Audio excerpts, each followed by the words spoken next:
السلام عليكم ورحمة الله، تحياتي لكافة الإخوان. تبارك الله عليكم. اليوم بغيت نشرح لكم واحد الطريقة كيفية التقاط TNT بكابل الساتيليت لمن يعاني من مشكل عدم وجود كابلات في المنزل، اللي عنده كابل واحد فقط ديال الساتيليت، أنه يمكن له يحولو ل TNT وفي نفس الوقت يستافد من الساتيليت. إذا ما عليكم الأخوات إلا تشتريو مثل هاد القطعة هادي اللي سميتها السويتش، جهة ديال الأونتين وجهة الساتيليت، وربعة ديال الخيوط بحال هاد الشكل هذا يكونوا موجدين، وفراشة. بالنسبة لصحة الكيبا كما هو، وكتشريو هاد القطعة أيضا اللي كتحول لكم من التينير لار اف، ها هي أحسن من داك اللي كتوجدوها بالكابل. هادي عملية أحسن، كتخدم بالكوليكتور. كنمشيو للكابل اللي عندنا هنايا طالع من الساتيليت، هو هذا.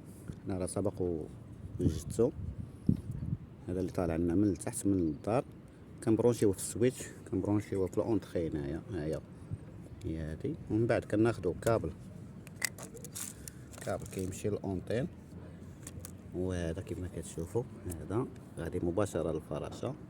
وكابل آخر، ها هو الكابل الثاني اللي مكتوبة فيه ساتيليت، ها هي ساتيليت كيمشي مباشرة القمر ديال نايل سات او اي قمر في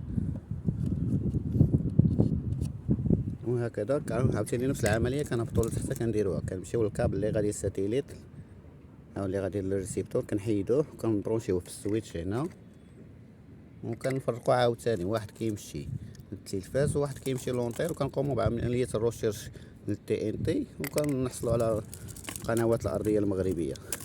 يا الاخوات تبارك الله عليكم، ونتمنى اننا نكون فدناكم ولو بالقليل، وتحياتي للجميع.